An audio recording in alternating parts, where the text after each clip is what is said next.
Hey, so here's how to create another account on Instagram.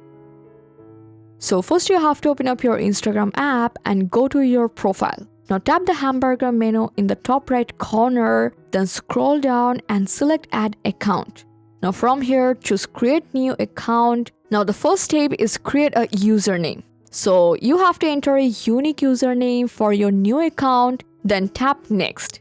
And then Instagram will ask if you want to create this account through the account center. So you can tap yes, continue, but in my case, I'm going to use a separate email address or phone number. Now create a new password and tap next again. After that, select your date of birth.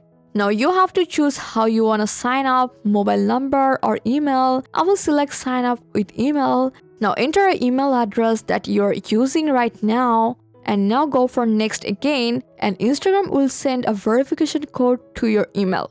Now enter the verification code, then confirm it. Now agree to Instagram terms and conditions, and see your account will start creating. Once the setup screen appears, you can add a profile picture or skip it for now. And now you have to confirm all other things and skip the things which is not actually needed. Your new Instagram account has been created successfully. And that's it. You can now customize your profile however you like. I hope this guide helped you a lot. Thanks for watching.